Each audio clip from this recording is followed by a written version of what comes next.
بسم اللہ الرحمن الرحیم۔ قال ومن اشترى مکیلا مقایلتا او موزونا موازنتا، فرماتے ہیں کہ اگر کسی شخص نے کوئی مکیلی چیز خریدی، اور مکیلی چیز کو دو طرح سے خریدا بیچا جا سکتا ہے، یا تو کیل کے اعتبار سے بیچا جائے یا بغیر کیل کے بیچا جائے، اندازے سے بیچا جائے، یا وہ ڈھیری لگی ہوئی ہے پوری ڈھیری لے لو، کتنا کیل ہے اس کا وہ بیان نہ کیا جائے۔ دونوں طریقوں سے بیع جائز ہے نا، تو اس لیے کہا کہ مکیلی چیز ہو اور اس کو بیچا بھی کیل کے طور پر جائے۔ اسی طرح موزونی چیز ہے تو اس کو وزن کے اعتبار سے بیچا جائے، بغیر وزن کے نہ بیچا جائے۔ تو کسی شخص نے اس طرح کوئی چیز خریدی، فاقتالہ او اتزنہ، اور اس نے مکیلی چیز تھی تو اس کا کیل بھی کر لیا، یا موزونی چیز تھی تو وزن کر لیا، ثم باعہ مقایلتا او موازنتا، پھر وہ خریدنے والا اسی چیز کو آگے بیچتا ہے، اور آگے بھی کیل کے طور پر ہی بیچتا ہے، کیل کے اعتبار سے بیچتا ہے یا وزن کے اعتبار سے بیچتا ہے، تو اس سے جو خریدے گا لم یجز للمشتری منہ، اس سے خریدنے والا جو شخص ہے اس کے لیے جائز نہیں ہے ان یبیعہ ولا ان یأکلہ حتی یعید الکیل والوزن، اس کے لیے جائز نہیں ہے کہ وہ اس کو آگے بیچے یا اس کو خود استعمال کرے، کھانے پینے والی چیز ہے تو کھائے، جائز نہیں ہے یہاں تک کہ وہ وزن کر لے۔ سمجھ آئی کہ نہیں آئی؟ ایک دکاندار نے ہول سیل والے سے کوئی چیز خریدی، کس طرح؟ وزن کے اعتبار سے، وزن کے اعتبار سے اس نے خرید لی، تول کر خرید لی، اس کے سامنے وزن ہوا، یہ بوری ہے 40 کلو کی بوری ہے، وزن ہوا، اس نے خرید لی، خرید کر وہ لے کے آئے گا، ظاہر سی بات ہے اپنی دکان پر رکھے گا، اس کو آگے ریٹیل میں بیچے گا، اور کوئی اور شخص آیا، اس نے کہا پوری بوری دے دو مجھے۔ ریٹیل والے سے ویسے تو تھوڑی مقدار میں خریدا جاتا ہے نا، ریٹیلر کم مقدار میں خریدتا ہے، لیکن کسی کو ضرورت تھی، اس نے پوری بوری لے لی، اس نے کہا 40 کلو پورا چاہیے مجھے، بوری کے طور پر نہیں 40 کلو کے طور پر، پوری بوری لے لی 40 کلو کے طور پر، اس نے کہا 40 کلو ہی یہ چیز چاہیے، چینی ہے تو 40 کلو چینی چاہیے، اس نے کہا یہ بوری لو، اس میں 40 کلو چینی ہے۔ ابھی تولا نہیں گیا، ایسے ہی اس نے پکڑا دی، یہ جو ریٹیلر تھا دکان والا، اس نے کہا ابھی تو میں خرید کر لایا ہوں، لہذا اس نے کہا 40 کلو ہے، اس کو تو یقین ہے نا، دکاندار کو یقین ہے یہ 40 کلو ہے، اس نے وہ بوری پکڑا دی۔ اب یہ جو خرید کر گھر لے کے جائے گا، ریٹیلر گھر لے کے جائے گا،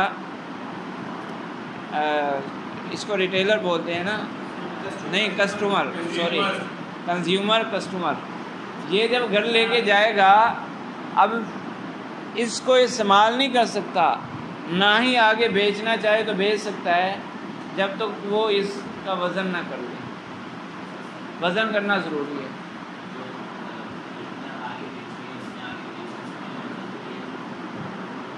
ہاں وہ تو وزن ہوا ہے نا،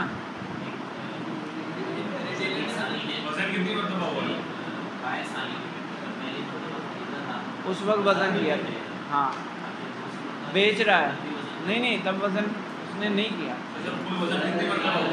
وزن کیا ہو یا اس کا اعتبار نہیں ہے۔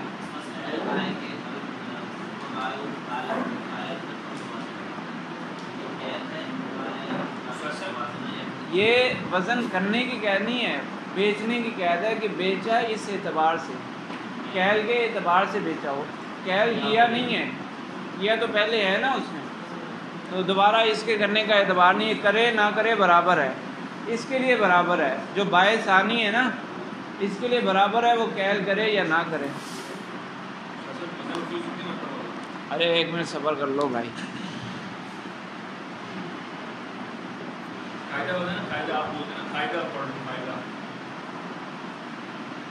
قاعدہ بھی آ جائے گا۔ یہ جو مسئلہ انہوں نے لکھا ہوا ہے یہ تھوڑا سا لمبا ہے، اس کو مختصر بھی کر سکتے ہیں، لیکن پہلے اس کو تو سمجھ لیں پھر مختصر بھی ہو جائے۔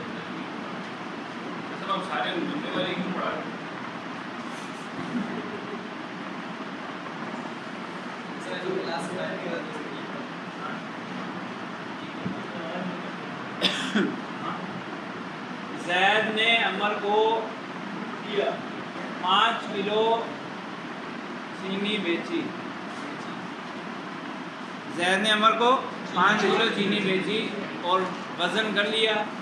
عمر نے چینی کو تول لیا یا دونوں نے مل کر تول لیا، جو بھی صورت ہو، یعنی یہ وزن 1 مرتبہ عمر کے اعتبار سے 1 مرتبہ وزن ہو گیا۔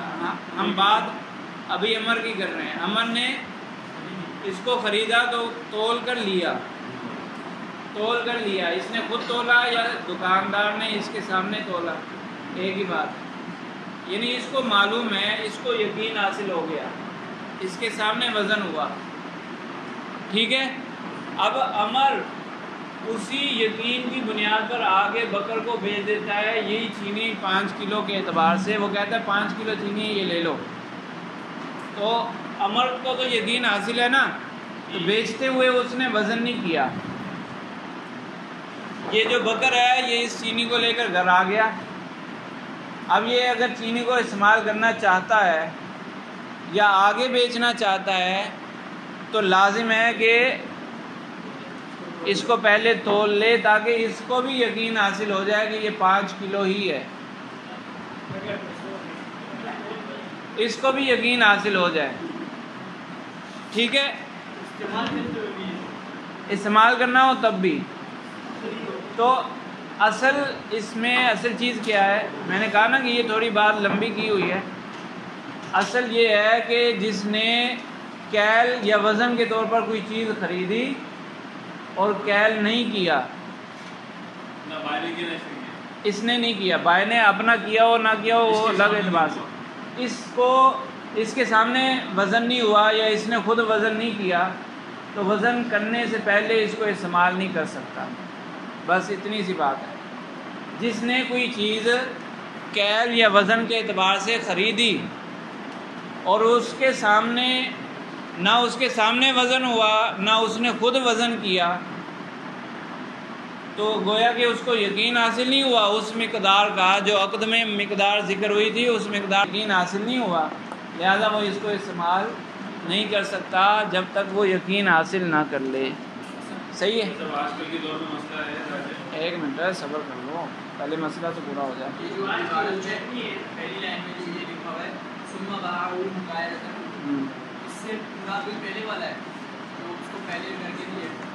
نہیں، یہ عمر نے پھر آگے بیچا بطور کیل کیا نہیں، وزن کے اعتبار سے کیل ذکر کر کے اندازے سے نہیں بیچا یا اشارہ کر کے نہیں بیچا کہ یہ جتنا بھی ہے بس لے لو، یوں نہیں، ذکر کیا کہ یہ 5 کلو ہے لیکن تولا نہیں ہے، ٹھیک ہے۔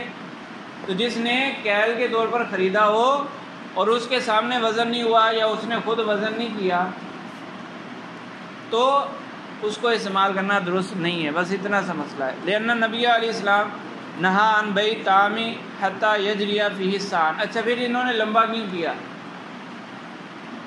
یہ مسئلہ لمبا کیوں کیا؟ وہ اس لیے کہ حدیث کے جو الفاظ ہیں وہ منطبق ہو سکیں، مسئلے پر حدیث کے الفاظ منطبق ہو سکیں، اس لیے لمبی صورت بنائی۔ ایسا نہیں ہے کہ ان کو پتہ نہیں چلا اور بعد میں آنے والوں کو پتہ چل گیا، ان کو سمجھ نہیں آئی، وہ حدیث کے الفاظ منطبق کرنے کے لیے۔ لأن نبی علیہ السلام، کیونکہ نبی کریم صلی اللہ علیہ وسلم نے منع فرمایا عن بیع طعام، کھانے پینے کی جو بیع ہے اس سے منع فرمایا، حتی یجری فی السان، یہاں تک کہ اس میں 2 سا جاری ہو جائیں، یعنی 2 مرتبہ وزن کرنا، 2 مرتبہ کیل کرنا ثابت ہو جائے۔ کون سے 2 مرتبہ؟ ساء البائع و ساء المشتری، ایک بائع کا وزن کرنا، سا پیمانے کا نام ہے نا، تو ایک دفعہ اس میں بائع کا سا جاری ہو جائے اور دوسری دفعہ مشتری کا سا جاری ہو جائے۔ وَلِأَنَّهُ يَحْتَمِلُ أَن يَزِيدَ عَلَى الْمَشْرُوطِ، اور دوسری عقلی توجیہ اس کی کیا ہے خریدنے والے نے خریدا تھا 5 کلو کے اعتبار سے، اس نے کہا تھا مجھے 5 کلو چینی دے دو۔ اب جو ثمن اس نے ادا کیا وہ 5 کلو کے اعتبار سے دیا ہے نا، اور جب بیع میں ایجاب و قبول میں 5 کلو ذکر کر دیا تو مبی کتنا ہے؟ 5 کلو۔ جب تک یہ تولے گا نہیں تو اس کو کیسے پتہ چلے گا یہ 5 کلو؟ ہو سکتا ہے اس میں کچھ اضافہ ہو، اگر اضافہ ہوا تو یہ اس کا ہوگا، مشتری کا ہوگا۔ مشتری تو کس کا مستحق ہے؟ 5 کلو کا مستحق ہے۔ اگر اضافہ ہوا تو وہ بائع کے پاس جائے گا، اگر کمی ہوئی تو وہ بائع سے لے گا۔ تو یہ کمی یا اضافہ کب پتہ چلے گا؟ جب کیل کرے گا، جب وزن کرے گا تبھی پتہ چلے گا۔ تو اس لیے ضروری ہے۔ کہہ رہے ہیں وَلِأَنَّهُ يَحْتَمِلُ أَن يَزِيدَ عَلَى الْمَشْرُوطِ، یہ بھی احتمال ہے کہ اس میں جو ایجاب و قبول میں جو وزن ذکر کیا تھا اس سے بڑھ جائے، بولا تھا 5 کلو، ہو سکتا ہے یہ کچھ زیادہ ہو۔ وَذَلِكَ لِلْبَائِعِ، اور اگر زیادہ ہے، بالفرض زیادہ ہے، اس کا مالک کون ہے؟ بائع۔ جب بائع اس کا مالک ہے، وَالتَّصَرُّفُ فِي مَالِ الْغَيْرِ حَرَامٌ، اور اگر یہ بغیر تولے استعمال کر لے گا، پوری چینی استعمال کر لے گا، تو جو بائع کا مال تھا اس کو بھی اس نے استعمال کر لیا تو غیر کے مال میں تصرف کرنا حرام ہے۔ فَيَجِبُ التَّحَرُّزُ عَنْهُ، تو اس سے بچنا لازم ہوا۔ تو وہ بچے گا کیسے؟ کیسے پتہ چلے گا؟ پتہ ایسے ہی چلے گا جب وزن کرے گا، وزن کرنے سے پتہ چلے گا۔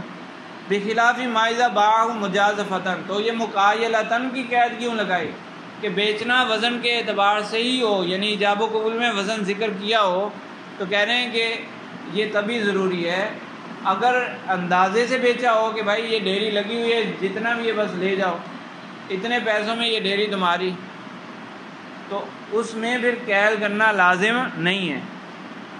کیوں؟ لأن زیادۃ لہ، کیونکہ جب کہہ دیا کہ یہ ڈیری جتنی بھی ہے تمہاری ہے تو اب اس میں بائع کا کچھ حصہ نکل سکتا ہے۔ خریدنے والے نے سوچا تھا یا بیچنے والے نے اس ڈیری کو دیکھ کر اندازہ لگایا اپنے ذہن میں اندازہ لگایا کہ یار یہ 5 کلو تو ہوگا، لیکن بعد میں زیادہ نکلا، تو یہ جو اضافہ ہے اس کے اندازے پر جو اضافہ ہے یہ کس کا ہے؟ یہ بھی اسی کا ہے، مشتری کا ہی ہے۔ اگر کمی ہے تو بھی سارے کا سارا مشتری کا، اضافہ ہے اندازے سے اضافہ ہے تو بھی سارے کا سارا مشتری کا۔ تو اس لیے شرط لگائی کہ کیل کے طور پر بیع ہوئی ہو، اگر اندازے سے بیع ہوئی ہو تو اس میں تولنا لازم نہیں ہے۔ وَبِخِلَافِ مَا إِذَا بَاعَ سَوَّى مُزَارَعَةً، جاؤ بھائی، وَبِخِلَافِ مَا إِذَا بَاعَ سَوَّى مُزَارَعَةً، اور اسی طرح اگر کسی نے کپڑا گزوں کے اعتبار سے بیچا، کوئی شخص دکان پہ جا کر کہتا ہے کہ مجھے 5 گز کپڑا دے دو، اس نے ایک کپڑا نکال کے دیا، یہ لے جاؤ 5 گز ہے، اس وقت اس نے ناپا نہیں، نہ بھائی نے ناپا نہ مشتری نے ناپا، اس نے کہا یہ لے جاؤ 5 گز ہے، اور استعمال کرنے والے نے بغیر ناپے استعمال بھی کر لیا، حقیقتاً وہ 5 گز سے زیادہ تھا، تو بھی کوئی حرج نہیں ہے۔ کہہ رہے ہیں کہ کپڑے میں ناپنا ضروری نہیں ہے، لیکن یہ اسی کپڑے کی بات ہو رہی ہے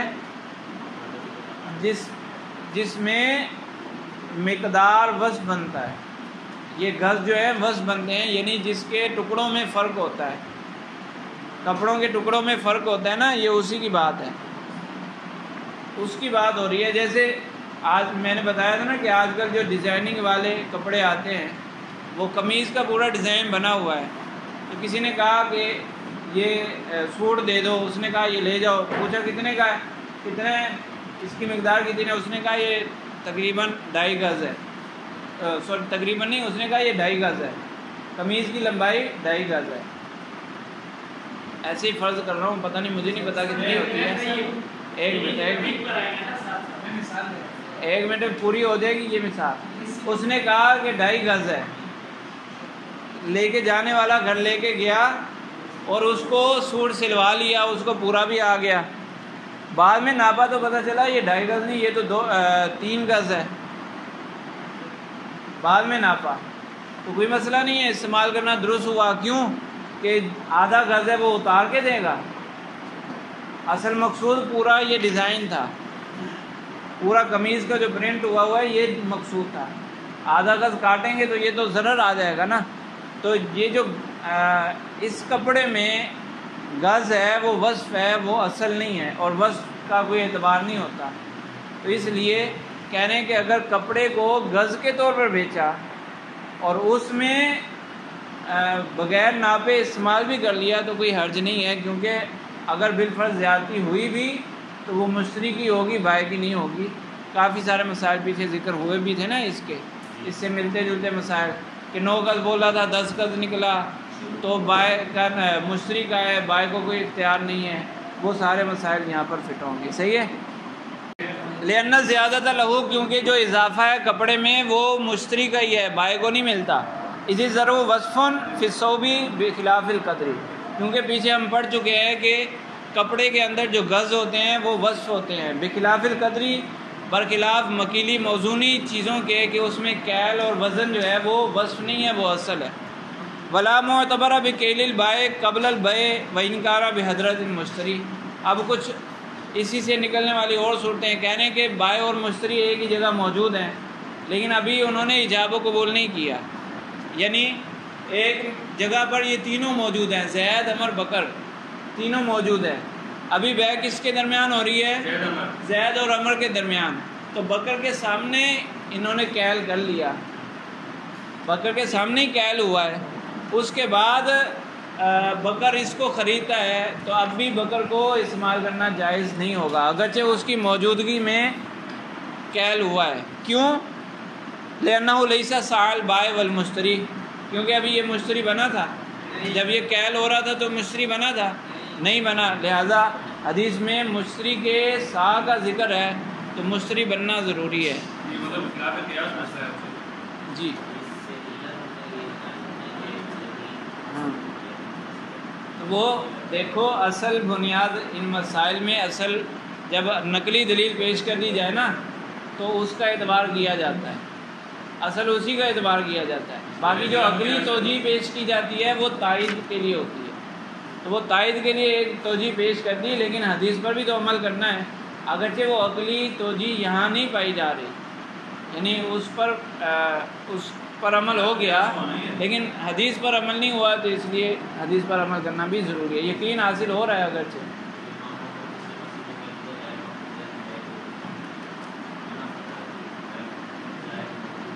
اس میں یہ کیا کہ حدیث کو ہی معلول قرار دے دیا کہ حدیث مطلق نہیں ہے، مقید ہے. وہاں علت بنائی تھی، حدیث کی علت نکالی تھی، تو اس لیے وہاں تو علت پر دار و مدار ہوگا. یہاں ایسا نہیں ہے، یہاں ایسے ہی ایک تائید پیش کی ہے، عقلی جو دلیل ہے وہ تائید ہے. صحیح ہے. کیا مطلب ہے؟ کون سا؟ کون سے؟ ارے اس نے پچھلے مسئلے کی بات کی ہے. ہاں علت نہیں نکالی نا، میں نے یہی تو کہہ رہا ہوں کہ اصل حدیث ہے اور یہ جو عقلی دلیل پیش کی ہے یہ صرف تائید ہے. تو حکم کا دار و مدار حدیث پر ہوگا یا یہ تائید پر ہوگا؟ حدیث پر ہوگا نا. تائید پر اگرچہ عمل ہو جائے، حدیث پر عمل نہیں ہے تو اس کا اعتبار کیا جائے گا. تو اس لیے کہا کہ اگرچہ یہاں پر میں نے کہہ دیا نا پہلے کہ اگرچہ یہاں پر یقین حاصل ہو گیا، بکر کو یقین حاصل ہو گیا، لیکن حدیث پر چونکہ عمل نہیں ہوا اس لیے حدیث پر عمل کیا جائے گا. لأنہ لیس سال بائع والمشتری وهو شرط ولا بکیلی بعد البیع بغیبت المشتری لأن الکیل من باب التسلیم. اسی طرح کہہ رہے ہیں کہ اگر بیع ہونے کے بعد یہ جو زید اور عمر کے درمیان بیع ہوئی تھی، بیع بکر کی موجودگی میں بھلے ہوئی ہو یا بکر کی غیر موجودگی میں، پھر جب بکر اور عمر کی بیع ہوئی اور بکر غائب ہو گیا اور عمر نے اس کا کیل کر لیا تو اس کیل کا بھی اعتبار نہیں ہے. لأن الکیل من باب التسلیم، مشتری کی موجودگی ضروری ہے کیونکہ کیل یہ گویا کہ شے کو دوسرے کے سپرد کرنا ہے۔ کیوں سپرد کرنا کس رائے؟ لأنہ بہی یسیر المبیع معلوماً، کہ قید کرنے سے پتہ چلتا ہے کہ مبیع اتنا ہے، مبیع معین ہوگا تو پھر اس پر قبضہ ہوگا نا۔ ولا تسلیم الا بحضرتی، جب قبضے کے لیے موجودگی ضروری ہے، جو قبضے کی ابتدائی حصہ ہے اس وقت بھی موجودگی ضروری ہے۔ ولو قالہ البائع بعد بیع بحضرت المشتری، لیکن اگر بیع ہونے کے بعد بکر اور عمر کے درمیان بیع ہوئی اور بکر کی موجودگی میں عمر نے تولا، تو کہہ رہے ہیں کہ فقد قیل لا یکتفی بھی، ایک قول یہ ہے کہ ایک کا تولنا کافی نہیں ہوگا، دونوں کا الگ الگ تولنا ضروری ہے۔ لظاہر الحدیث، ظاہری حدیث کے مطابق، فَإِنَّهُ اعتبر ساعین، کیونکہ وہاں حدیث میں 2 سا کا ذکر ہے۔ بس صحیح ہو، لیکن صحیح قول یہ ہے کہ انہ یکتفی بھی، کہ ایک دفعہ کا تولنا کافی ہے۔ لأن المبیع صار معلوما بکیل واحد، کیونکہ دونوں کی موجودگی میں جب دونوں کے سامنے ایک کیل ہوا تو اس کیل کے ذریعے مبیع متعین ہو گئی۔ وتحقق کا معنی تسلیم، اور تسلیم والا معنی بھی ثابت ہو گیا۔ ومحمل الحدیث، پھر کوئی کہے کہ حدیث پر تو عمل نہیں ہوا، تو کہہ رہے ہیں کہ اصل حدیث جہاں وارد ہوئی ہے وہ کیا ہے؟ اجتماع الصفقتین علی ما نبین فی باب السلم، انشاءاللہ تعالی کتاب باب السلم میں اس کا اصلی محمل موجود ہے، جہاں ایک ہی بندے کو 2 مرتبہ یعنی وزن کرنا ضروری ہے، ایک ہی بندہ 2 مرتبہ تولے گا ضروری ہے، وہ کہہ رہے ہیں اس کی مثال وہاں پر موجود ہے، انشاءاللہ وہاں پر آئے گی۔ اور ابھی ٹائم ختم ہو گیا، کل اس کو بھی دیکھ لیں۔